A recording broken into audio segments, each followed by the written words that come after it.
아티스트 아버지와 화가 어머니 사이에서 다재다능한 남매가 태어났는데 그들이 80년대 인기를 끌었던 장현과 장덕입니다. 그녀의 아버지는 애국가를 작곡한 안익태 선생이 인정했다는 서울시립교향악단의 첼리스트 장규상이었습니다. 그는 안익태와 함께 국립교향악단을 창립하는 데 큰 역할을 한 것으로 알려졌습니다. 어머니는 이화여대 출신의 서양화가 이수키로 여류화가회를 조직하는 데 중심이 되었던 인물입니다. 그녀는 과거 박정희 대통령의 영부인 유경수 여사가 돌아가시자 유경수 여사의 초상화를 그렸다고 합니다. 시간이 흘러 이 초상화는 당시 친딸이었던 박근혜 대통령이 청와대로 가져가 걸었다는 유명한 일화가 있습니다. 그리고 장덕은 아버지와 어머니의 영향으로 어려서부터 음악과 미술에 뛰어난 재능을 보였습니다. 1973년에는 인기 프로 누가 잘하나 동요 경연대회에서 1등을 수상하며 처음으로 방송을 통해 얼굴을 알리게 되었습니다. 오빠 장현 또한 어릴 때부터 음악적 재능이 남달랐으며 글재주와 웅변 능력도 뛰어나 잡지 등에 실렸습니다. 그래서 이들의 부모는 아들 현이는 바이올린을, 딸 덕이는 피아노를 해서 첼리스트인 아버지를 도와 가족 트리오로 연주하는 것을 꿈꾸었습니다. 하지만 장덕이 초등학교 2학년이 되었을 때 부모님은 파경을 맞았습니다.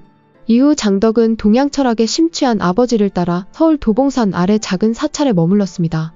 당시 장덕은 가정교사로 일하던 오빠가 귀가할 때까지 빈방에서 혼자 기타를 치며 외로움을 달래곤 했죠. 이 때문인지 장덕은 초등학교 6학년 때부터 스스로 노래를 만들어 부르기 시작했습니다. 하지만 불우한 환경 때문인지 그녀가 만든 곡들은 나이에 맞지 않게 어둡고 쓸쓸한 곡이 많았습니다. 장덕은 사춘기가 되면서 성격은 더욱 침울해졌고 급기야 가출을 하는가 하며 극단적인 시도까지 했다고 합니다. 이에 큰 충격을 받은 장덕의 어머니는 딸과 아들이 어려서부터 음악에 관심이 많다는 걸 떠올렸습니다. 그래서 딸과 아들을 음악계에 데뷔시키기로 결심했습니다.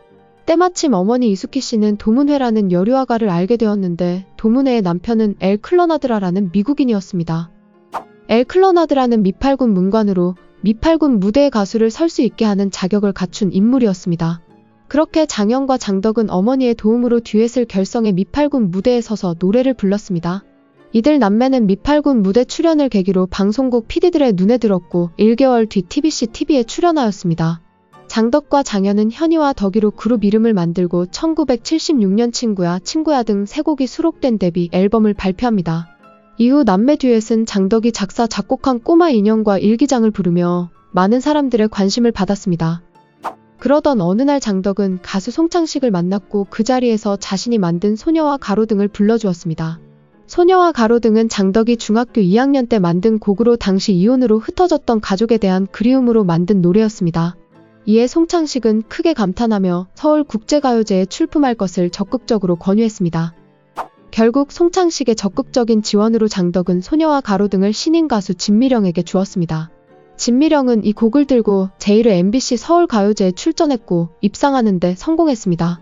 당시에는 작곡가와 가수가 함께 무대를 꾸미는 것이 규정으로 작곡가 장덕이 직접 나와 오케스트라를 지휘하며 대중의 눈길을 사로잡았습니다. 여고생 장덕은 서울가요제를 계기로 당대의 젊은이들이 가장 열광하는 스타로 급부상했습니다. 더욱이 그가 이 곡을 중학교 2학년 때 만들었다는 사실이 알려지면서 천재 소녀란 수식이 따라붙기 시작했습니다. 여기에 당시 일본 음악 관계자는 장덕의 가능성을 높게 보고 일본으로 데려가 키우겠다고 제안하였습니다. 하지만 일본 측은 오빠 장현 빼고 장덕만 데려가겠다고 하여 장덕은 이를 거절하였다고 알려졌습니다. 이어서 다음 해에도 MBC 서울가요제가 열렸고 장덕과 장혁은 출전을 준비하였습니다. 그렇게 장현이 부르고 장덕이 작사 작곡한 더욱 큰 사랑은 당당히 입상하는 데 성공하였습니다. 그리고 1976년 영화 감독 김응천이 연출한 푸른교실에서 현이와 덕이의 곡을 OST로 사용했습니다. 푸른교실에서 쓰였던 곡은 데이트를 했고 많은 학교에서는 쉬는 시간이 되면 그 노래를 틀어주곤 했습니다. 그리고 장덕은 하이틴 영화에도 자주 출연했습니다. 고교 1학년 때인 1977년에는 임원식 감독의 영화 내 마음 나도 몰라에서 주연으로 출연합니다. 임원식 감독은 영화 선생님 안녕에서 단역으로 출연한 장덕을 보고 자신의 영화의 주연으로 딱 맞는 소녀라고 생각했습니다. 이에 장덕의 어머니에게 자신의 영화에 덕이가 주연으로 출연해줄 것을 부탁했다고 합니다. 그리고 당시 새 영화를 준비하던 배우 김지민은 내 마음 나도 몰라의 대본을 읽어보더니 이렇게 말했다고 합니다. 내가 어렸으면 꼭 한번 해보고 싶은 역이다. 또 장덕은 우리들의 고교시대를 비롯한 여러 영화에 출연하며 연기력까지 인정받았습니다. 당시 장덕은 3년 동안 10여 편의 영화에서 주조연으로 출연했었죠. 한편 오빠 장현 또한 선생님 안녕과 젊음의 도시 등의 영화를 찍었습니다. 특히 젊음의 도시라는 영화는 강남개발과 서민생활을 풍자한 영화로 60년대 톱스타였던 문정숙이 장현의 어머니 역으로 출연하였습니다. 참고로 찬여로는 당시 자매 듀엣 릴리시스터의 김성아가 나왔는데 김성아는 가수 은지원의 어머니로 알려져 있습니다.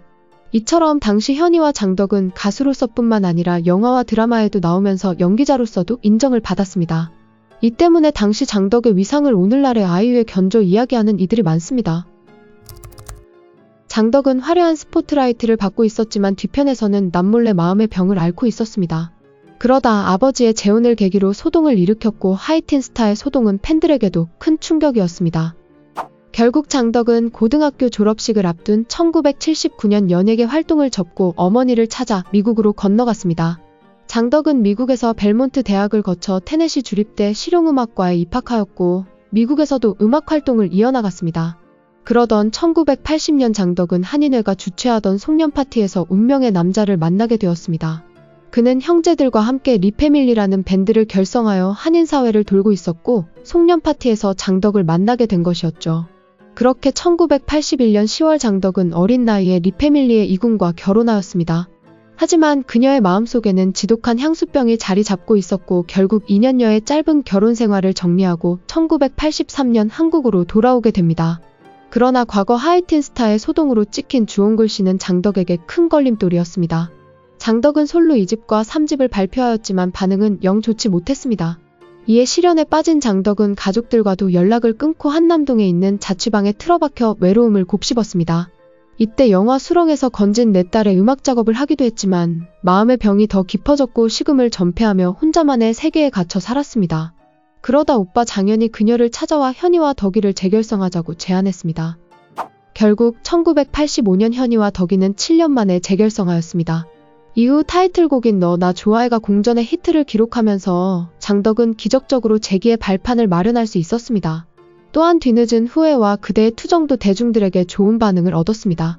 이처럼 새 앨범이 히트를 치자 장덕은 용기를 갖고 솔로로 다시 나섰고 임 떠난 후를 연속 히트시키는 등 다시 한번 음악적 재능을 보였습니다.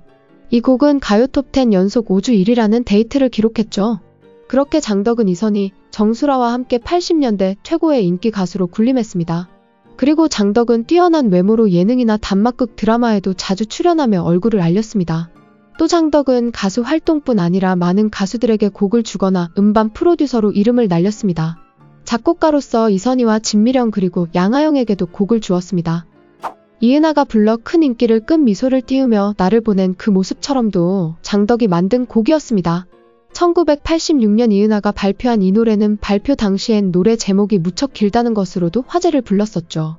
이 곡은 이후 신수경과 조성모 등의 가수들이 리메이크하여 불렀습니다. 그리고 당시 장덕의 뒷바라지를 위해 오빠 장현은 가수를 접고 매니지먼트사를 설립했습니다.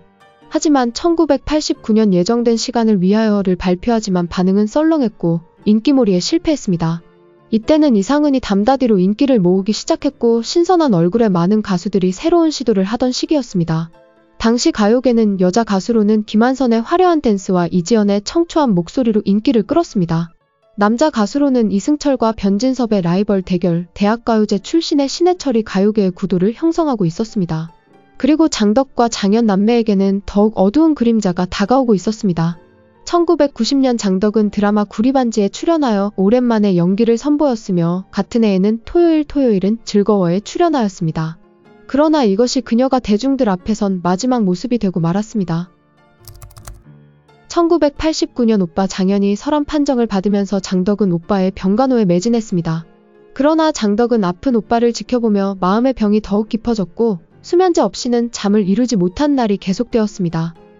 결국 1990년 2월 장덕은 다량의 약으로 29세의 짧은 생을 마감하며 대중들에게 큰 충격을 주었습니다. 이처럼 장덕이 이른 나이에 세상을 떠나자 동료 가수들은 나한테 좋은 곡 준다고 약속했는데라며 흐느꼈습니다. 가수 이선희는 장덕에 대해 이렇게 말했습니다. 너무 많이 남은 너의 삶을 묻어야 했을 때 나는 무서웠다. 이제 누구에게 속마음을 털어놓을까? 그리고 장덕이 1년 전 발표한 예정된 시간을 위해라는 곡을 통해 자신의 죽음을 예견했다는 루머가 나돌았습니다. 이 노래에는 나 이제는 나의 길을 가야만 하네. 아직 모르는 곳이지만 너를 두고 가려 하네라는 가사가 있었죠. 그리고 뒤이어 장현도 동생이 떠난 지 6개월 후인 1990년 8월 동생의 뒤를 따라 34세의 젊은 나이에 세상을 떠났습니다. 이후 많은 팬들은 남매 가수의 비극적 운명을 애도했으며 동료 가수들은 그의 대표곡들을 모아 추모 음반을 발표했습니다. 그리고 시간이 흐른 2018년 가수 최진희가 평양 공연에서 뒤늦은 후회를 불러 화제가 되었습니다. 이 곡의 원곡자는 남매 듀오 현희와 덕이로 북측의 요청으로 뒤늦은 후회를 불렀다고 합니다. 공연 후 김정은 북한 노동당 위원장은 최진희와 악수하면서 그 노래를 불러줘서 고맙습니다라고 말했습니다. 알고 보니 이 곡은 김정일 전 국방위원장의 애창곡으로 알려졌습니다. 그들이 떠난 지 오랜 시간이 지났지만 여전히 많은 팬들은 그들을 잊지 않고 그리워하고 있습니다. 후배 가수들은 리메이크 앨범을 발표하고 장덕이 출연한 드라마 촬영지에는 노래비도 세워졌습니다. 연예계 관계자는 장덕을 두고 이렇게 말했습니다. 10대 때 데뷔해 음악 활동뿐만 아니라 연기 활동에서도 두각을 보였다. 쉽게 말해 1980년대 아이유이며 여성 싱어송라이터가 드문 시절 그는 천재적인 재능을 꽃피웠다. 실제 그녀가 활동했던 그 시절에는 여자 싱어송라이터가 손에 꼽을 정도로 드물었습니다. 심지어 가수 이선희조차 여자가 감히 작곡을 한다는 편견 때문에 1996년이 되어서야 자신이 작곡한 곡을 앨범에 실었다고 합니다. 하지만 이 시기 장덕은 심수봉과 함께 대한민국 음악계 최초의 현대적인 여자 싱어송라이터로 불려지고 있죠. 오늘은 많은 명곡을 남긴 천재 싱어송라이터 장덕의 이야기였습니다. 재밌게 보셨다면 구독과 좋아요 부탁드립니다. 지금까지 길비디오였습니다.